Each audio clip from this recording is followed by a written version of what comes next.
They mocked me for the silver bracelet on my wrist, whispering that it looked cheap beside their glittering diamonds. My sister-in-law recorded me, her laughter echoing as she posted it online for the world to see. I stood silent, letting their cruel smiles carve into me, but I memorized every glance, every insult. What they didn't know was that silence was my sharpest weapon. 2 weeks later, those who humiliated me would come crawling, not because I begged for a place at their table, but because they needed me to save theirs. The chandeliers above glistened like frozen constellations, every crystal shimmering against the grand piano's polished surface. Waiters in pressed uniforms moved like shadows, balancing champagne flutes as laughter swelled across the ballroom. I walked into the golden light, my heels barely making a sound on the marble floor. For a moment, I imagined I might blend in, but the illusion shattered quickly. Their gowns shimmered with sequins imported from Milan, their wrists heavy with Cartier and Rolex. And then there was me. Simple black dress, the same one I had worn before, paired with a silver bracelet my mother gave me long ago. I could feel eyes on me before I saw them. A pause in conversation, a shift of a gaze, then the curl of lips as if they had discovered a secret joke. My sister-in-law Chloe was the first to sneer. She looked exquisite in her emerald gown, her diamond earrings catching the light, but her beauty was sharpened into cruelty. "Oh, look at that bracelet," she said, her voice pitched just high enough for the circle around her to hear. "Vintage, isn't it? Or maybe just outdated." The laughter that followed was smooth, effortless, practiced. They had mocked before. Tonight was no exception. I lifted my wrist slightly, not to flaunt, but to steady myself. The silver bracelet gleamed softly, almost defiantly against the glittering sea of gemstones. It was my anchor in a room where I was never welcome. They thought it was cheap. I thought it was priceless. It was the only piece left from a life before this one, before the marble floors and the whispers. I caught my reflection in the gilded mirror at the far end of the room. A woman in a simple dress stared back at me, her shoulders squared yet alone, out of place. For a fleeting second, I wondered if Chloe was right. Perhaps I didn't belong here, but as quickly as the thought surfaced, I crushed it. That reflection wasn't weakness, it was resolve. The woman in the mirror was a reminder. I whispered inside my head, "You are not one of them, and that is your strength." Chloe wasn't finished. Her phone was already in her hand, the screen glowing as she angled the camera toward me. "Smile, Sophia," she called, her lips curling. "We should capture this moment." The flash was unnecessary, but she used it anyway, ensuring every head turned my way. I froze, not because I was embarrassed, but because I knew what would come next. The video would hit her feed within minutes. The captions would be cruel. The laughter would echo far beyond these walls. The footage was uploaded before I reached the buffet table. I knew it without checking. Chloe's fingers danced across her screen like a pianist hitting the perfect notes. She looked at me again, her grin wide, sharp. "Don't worry," she whispered as I passed. "People love a good charity case." Around us, conversations swirled, wine, stocks, fashion week gossip. Yet I could feel the shift. Notifications buzzed across phones, suppressed chuckles bubbled at corners of lips. Within hours, my name would be stitched into hashtags, paired with words like cheap, out of place, and gold digger. Still, I didn't flinch. Not one muscle betrayed me. I poured myself a glass of water, ignoring the champagne, and sipped slowly, as though I hadn't noticed. Silence, I had learned, was not weakness. Silence was a blade, one they never saw until it cut. Every insult, every laugh I stored carefully. I knew when to unsheath it. The night dragged on, each second stretching like glass, ready to shatter. Chloe moved among the guests like a queen, basking in the glow of her cruelty. Every so often her phone buzzed, and she'd throw me a glance, savoring the attention her video was receiving. To her, I was nothing but content, a joke that fed her vanity. I slipped into the hallway for air, the noise muffled behind the grand doors. The mirror at the end caught me again. This time, the woman looking back seemed stronger, sharper, as if the room's cruelty had forged her into steel. My pulse steadied, my grip on the bracelet tightened. In that moment, I understood. The game had begun. If I had spoken then, lashed out or defended myself, it would have ended in nothing but noise. Their laughter would have grown louder, their belief in my weakness cemented. No, words weren't my weapon. Timing was, strategy was, and most of all, patience. I returned to the ballroom wearing the same expression of quiet indifference. Let them laugh. Let them record. Let them believe the mask they had placed over me.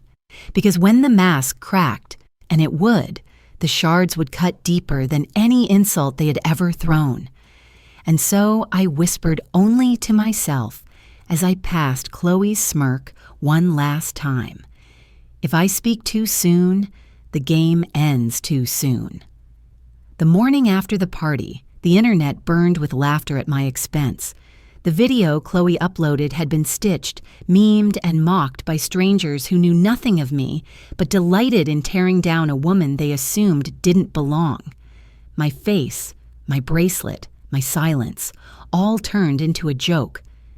I watched none of it directly, but fragments reached me through whispers and messages. The cruelty of strangers rarely cut as deep as the betrayal within my own family. Yet even as the storm raged, I felt oddly calm. They thought silence meant shame. They thought I hid because I was weak. What they didn't know was that silence was my ledger. While they flaunted their wealth like neon lights, I had been writing lines no one else saw. Every deal I closed, every share I acquired, every quiet investment, they lived in the shadows, invisible to those who judged only by glitter. I unlocked my study drawer and pulled out a thin folder. Inside were documents, not glamorous, but potent. Proof of my holdings in a tech company set to go public within the year. They had mocked my silver bracelet, but the truth lay here. Pages that represented millions in equity, a fortune that dwarfed their shallow displays. I ran my finger along the company's logo, small and unassuming. They had no idea I owned more of the future than they could ever imagine. My husband once asked why I never bragged about what I had built. I told him power wasn't meant to be displayed like jewelry. It was meant to be stored, hidden, until the right moment to strike. Even he didn't know the full extent of what I controlled. Perhaps it was safer that way. For years, I'd been the quiet one at dinners, the background figure in family photographs. They assumed my silence was submission. They never realized I was studying them, how they spoke, how they bragged, how they underestimated me. The ledger in my drawer was the truest reflection of myself. It carried no diamonds, but it glimmered with patience, calculation, and inevitability.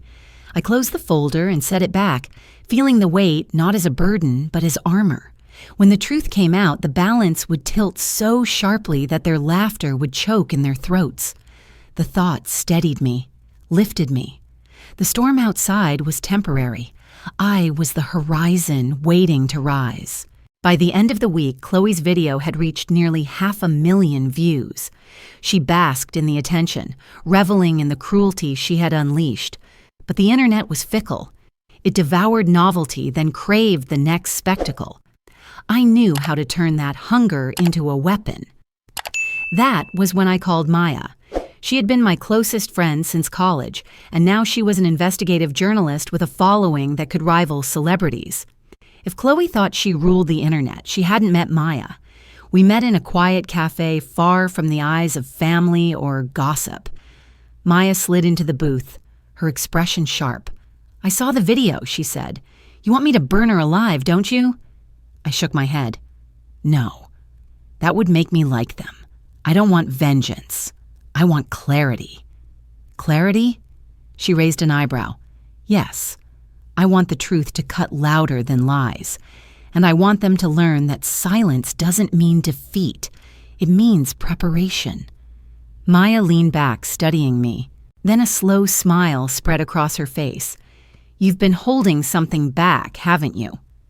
I didn't answer. Instead, I slid the folder across the table.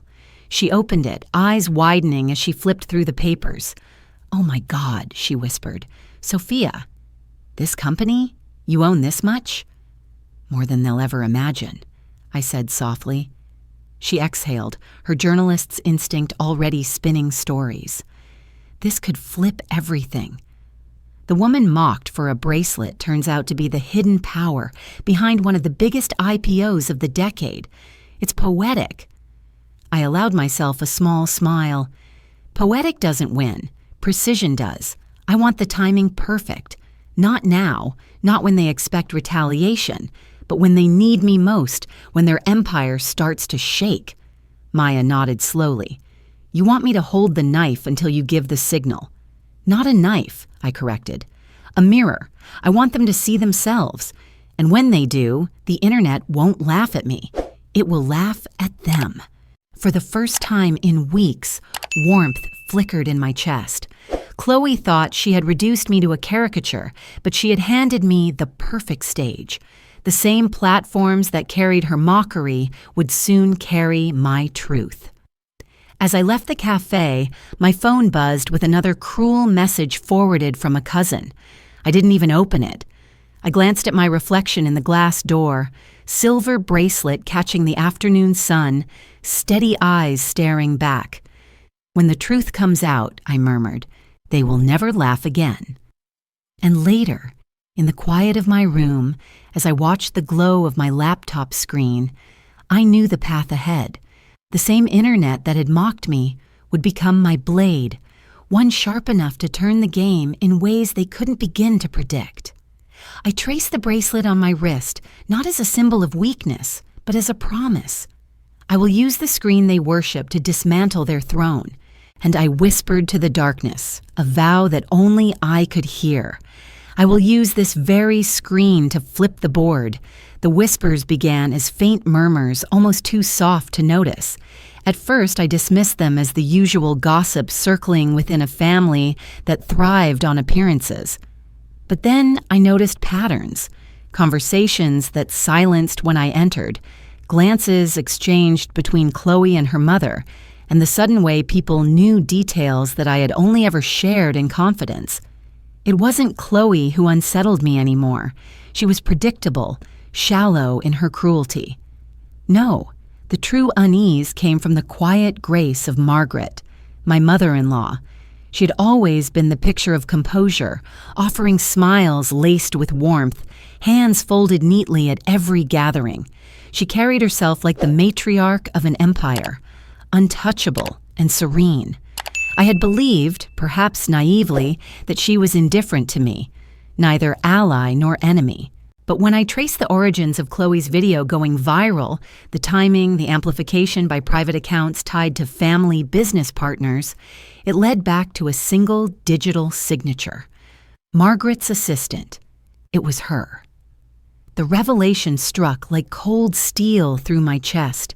The woman who hugged me with perfumed arms, who whispered blessings in church pews, who seemed above the petty games of her daughter. She had orchestrated it all. She hadn't just let Chloe mock me. She'd fueled it, fanned the flames, and ensured the fire spread beyond control. I confronted no one. Instead, I sat alone in my study, the ledger of my silent fortune open before me. My reflection in the laptop screen was steady, but my thoughts roared. Margaret didn't want me merely humiliated.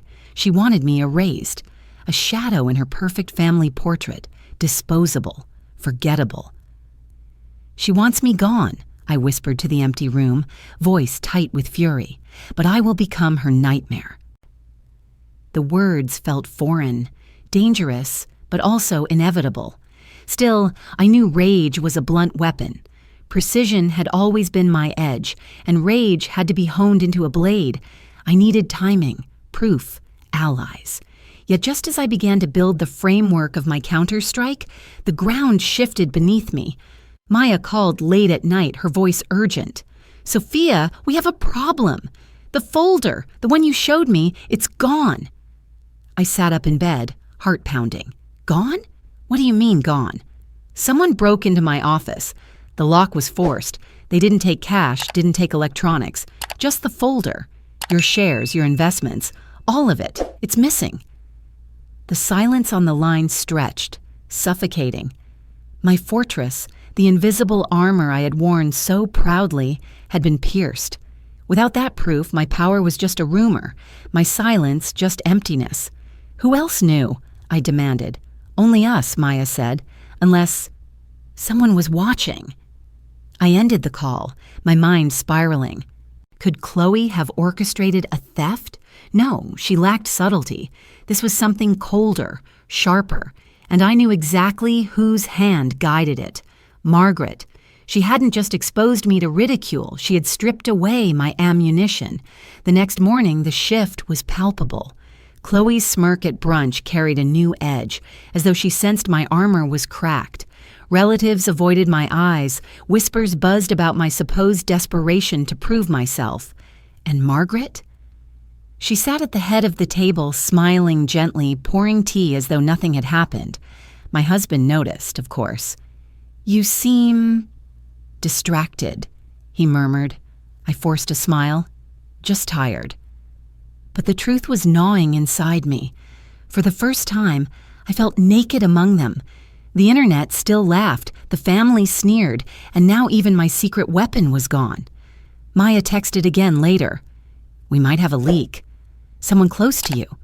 Maybe closer than you think." That night, lying awake, I replayed every interaction, every confidant, every ally. Trust began to feel like a luxury I could no longer afford. I thought of the silver bracelet again, its weight familiar, grounding. Once it had felt like a shield, a reminder of my roots. Now it felt like the last remnant of a self I was in danger of losing completely. "I've lost everything," I murmured into the dark. My dignity, my leverage, my certainty. The walls I had built had collapsed. But even as the words left me, another thought emerged, fierce and stubborn. I still have my mind. No one could steal that. Not Chloe with her camera, not the internet with its cruelty, not Margaret with her puppeteer strings. My mind was my final weapon, unrecorded, unwritten, unbroken, and with it I would begin again. The days following the theft were suffocating. I had been stripped of proof, stripped of pride, and yet forced to sit through another family dinner beneath the chandeliers that once mocked me with their glitter. The conversation circled endlessly around stocks, charities, vacations, and acquisitions, empty words meant to veil the cracks in their empire. But I listened closely this time, sharper than before, and in their careless chatter, I found the threads I needed. Chloe was reckless. She always had been. Beneath her designer gowns and curated posts, she carried debts that whispered behind her laughter. Her credit cards stretched thin, her secret loans hidden beneath the gloss of family wealth. I had suspected it for months, but now, with the help of quiet inquiries and one loyal contact in finance, I had proof. Pages of transactions that painted her as not a queen, but a desperate pretender. I sat in silence through the meal, my bracelet glinting faintly as she mocked my plain dress again, blissfully unaware that I carried her ruin in my hands. I let her laughter grow, let her arrogance swell, until the moment felt right. When the plates were cleared, I rose slowly, my voice steady. "I'd like to show you something," I said. Phones lifted, smirks spread. They expected another humiliation, another chance to turn me into their entertainment. Instead, I laid the papers on the polished oak table. Numbers, signatures, debts, defaults, Chloe's empire of illusion laid bare. "For someone who mocks others for being cheap," I said softly, "you spend a lot of borrowed money to look rich." The silence that followed was delicious. Chloe's face drained of color, her mouth opening but no words forming. Gasps spread around the table, followed by murmurs. Someone picked up a page. Another leaned closer to read. The truth was no longer mine alone. It was in their hands, undeniable. Margaret's teacup clinked sharply against its saucer. She remained composed, but her eyes betrayed her fury. Chloe stammered, This isn't what it looks like." But it was exactly what it looked like. Years of extravagance, covered in lies. I didn't need to raise my voice. My silence had done the work for me, transforming this moment into a strike far sharper than anger ever could. They had laughed at me for what I wore, for what I represented. Now the same room stared at Chloe with pity, disgust, judgment. They had never expected the quiet one to hold the blade, and as their gazes shifted from her to me, I felt the tide turn. They thought I was powerless, I whispered inside, but tonight they learned otherwise. The next blow didn't come from me, but from the house itself. Later that evening, as voices rose in accusation and defense, a crash split the noise. The massive mirror in the hallway, a century-old heirloom, ornate and heavy, fell from its hooks. Shards sprawled across the marble like frozen lightning. Everyone rushed to the scene, gasping at the destruction. The mirror reflected them in fragments, faces sliced by cracks, eyes distorted, beauty broken. It was a symbol too perfect to ignore. The family staring at itself, finally forced to see what lay beneath the polish. Chloe stood pale among the shards, her reflection split into pieces. Margaret's gaze flicked toward me, as if questioning whether I had orchestrated even this. I hadn't touched the mirror, but fate had timed it well. The room descended into chaos. Relatives hissed accusations, old grievances erupted, and the truth spilled like wine onto the floor. The debts weren't just Chloe's. The family company was under investigation. Charitable donations were misused. The empire was rotting from the inside. For years, they had hidden behind chandeliers and crystal glasses, but the mask was falling fast. I watched quietly, almost detached, as the voices grew harsher. My husband tried to restore order, but even he looked shaken as his mother's composure slipped. Margaret's calm cracked for the first time, her voice sharp as she barked at Chloe to fix her mess. The matriarch's mask was crumbling, piece by piece, and I stood there, silver bracelet still glimmering, the only one untouched by the storm. The mirror's shards at my feet reflected me whole, unbroken, while those around me fractured into distorted versions of themselves. When the mirror breaks, I thought, there's no hiding left. The night ended in silence heavier than the mirror's fall. No laughter, no champagne, no mocking glances. Just the sound of sweeping glass and the echo of a family watching its empire unravel. As I left the room, Margaret's eyes locked onto mine. Her fury was quiet, but it burned hotter than Chloe's humiliation. She knew this strike had been mine, even if she didn't understand how. And in that look, I promised silently, "You wanted me gone. Instead, I will become the nightmare you cannot wake from." Victory is rarely clean. In the days after Chloe's ruin and the mirror's fall, the family household became a mausoleum. The once lively halls, filled with champagne laughter and gossip, now carried only whispers and slammed doors. Chloe retreated from sight, her accounts frozen, her friends scattering like birds, startled by a predator. Relatives who had once mocked me now greeted me with caution, their smiles thin, their words careful. I should have felt triumphant. I had silenced the laughter, shattered their illusions, and turned their power back against them. But standing in the wreckage, I found no joy. My chair at the table was no longer the one ignored. It was the one avoided. When I entered a room, conversations paused, eyes slid away. I was not mocked anymore. I was feared. It is a strange thing to be both admired and cursed. Servants whispered, "She saved us," yet cousins muttered, "She destroyed us." I was a heroine in one story, a villain in another, and in all versions I was alone. At night, I walked the corridors, hearing only my own footsteps. The chandeliers still glowed, but their light felt colder. Even my husband, caught between loyalty to me and loyalty to his mother, grew distant. He would reach for my hand but stop short, as though unsure whether I was still his wife or something far more dangerous. I stood before the broken mirror one evening, the shards now swept into a box, but their absence gaping on the wall.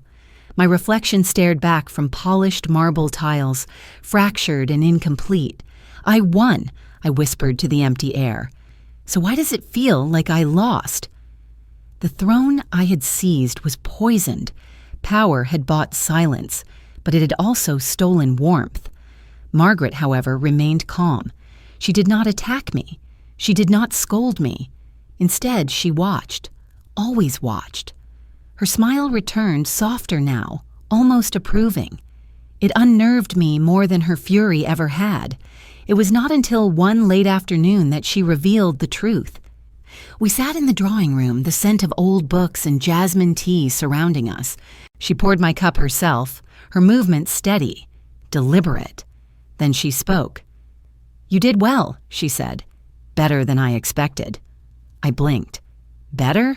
You mean exposing Chloe?" "No," she corrected gently. "Better in taking the spotlight I wanted for you." Her words struck me like ice. "Wanted for me?" She nodded.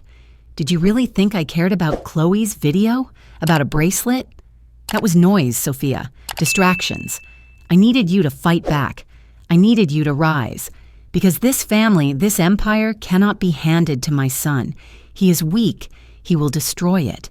But you could hold it." I stared, my pulse quickening. "You set me up." Margaret smiled faintly, her eyes glinting. "I gave you a stage. You performed beautifully." It was the ultimate betrayal. Every humiliation, every whisper, every cruelty. I had thought they were weapons against me. In truth, they were tools to sharpen me into exactly what she wanted. A successor. All along, I had been a pawn in her game. She had pulled the strings, orchestrated the chaos, and watched as I clawed my way into power, believing it was victory. I rose, unable to sit still. "You wanted me humiliated. You wanted me broken." "I wanted you tested," she said calmly, "and you passed. Now, the board is yours to command, if you choose to play." I felt the walls close in. Every win I thought was mine was hers. Every silence I turned into strength had been part of her design. I had fought to escape their cage, only to find myself stepping into a gilded one of her making. My breath caught as her final words settled. "You can destroy the game, Sophia, or you can stay and become queen." The choice was a cliff I hadn't expected. Destroy the board and walk away from everything I had fought for, or step into the throne she had prepared, poison though it was, and rule with a power she had carved for me. I looked at her, at the calm certainty in her eyes, and realized she had already won, no matter what I chose. But a flicker of rebellion sparked inside me, quiet but fierce. Perhaps she had underestimated me after all, because pawns, once they cross the board, can become queens on their own terms. The house no longer felt like a home, but like a cage made of marble and glass. Every chandelier seemed to watch me. Every polished floor echoed with Margaret's expectations. She had placed the crown at my feet, but I saw the venom dripping from its edges. Power here was never pure. It was a throne built from secrets, lies, and control. I sat in my study that night, the ledger of shares and investments before me once again. It had once been my armor, my silent strength. Now it felt like chains. If I accepted Margaret's game, I would inherit everything she wanted, wealth, influence, the empire. But in return, I would lose myself. I would become her reflection. The decision was agony, but also clarity. I began signing papers. With every stroke of the pen, I unraveled her design. I sold my shares, withdrew my holdings, and set in motion an escape she could not stop. Power was never about holding. It was about knowing when to let go. The family would see it as surrender, perhaps even defeat. But as the final contract slid across the table, I felt lighter. For the first time in months, my breath came easily. I whispered to the empty room, "Freedom is the only luxury I crave." When Margaret discovered what I had done, her mask finally cracked. She confronted me in the great hall, her voice low, trembling with fury. "You could have ruled it all, and you threw it away." I met her gaze calmly. "I don't want your empire. I don't want your poison. I want my life." For the first time, she had no reply. I left that house the next morning. No servants trailed me. No family members stopped me. The silence was not filled with ridicule or laughter anymore. It was respect, even fear. I walked out with nothing but a suitcase and the silver bracelet on my wrist. And yet, I felt richer than ever. Months passed. The gossip faded as gossip always does. Chloe disappeared into obscurity. Margaret retreated into her quiet rule, and my husband drifted back into her shadow. They had their empire, cracked and hollow. I had something else entirely. With the wealth I still retained outside their reach, I built something new, a foundation for women like me, women who had been silenced, underestimated, mocked for not shining in borrowed jewels. My money became a weapon again, but this time not to cut. It was to build. I funded startups, offered seed money, and created networks where voices could grow stronger instead of quieter. At the opening of the foundation's first office, Maya stood beside me. "You've turned the story upside down," she said with pride. "From victim to builder." I smiled. I was never just a victim. I was waiting for the right stage. The stage came one evening, almost a year after the infamous video. Another family gala was held, though this time not in the grand estate, but at a rented venue. Smaller, dimmer, the empire still standing, but visibly diminished. Out of courtesy, or perhaps curiosity, I was invited. I considered declining, but instead I went. Not in revenge, but in reclamation. I chose the same simple black dress, the same silver bracelet, nothing more. When I walked through the doors, I felt the silence ripple. Heads turned, but not with laughter. No phones lifted to record. No whispers cut through the air. They remembered. I crossed the room without flinching, every step a statement. Chloe avoided my gaze, shrinking into her chair. Margaret watched, eyes narrowed, searching for weakness. She found none. I paused by the mirror on the far wall, the replacement for the one that had shattered months before. My reflection stared back, whole, unbroken, no longer out of place. This time, the mirror showed not what they wanted me to be, but who I had chosen to become. I lingered a moment, then turned to leave. There was no need for words, no need for strikes. The silence was mine now, not theirs. As I stepped out into the night, the air cool against my skin, I whispered the truth I had carried all along. The strongest weapon I ever had was myself.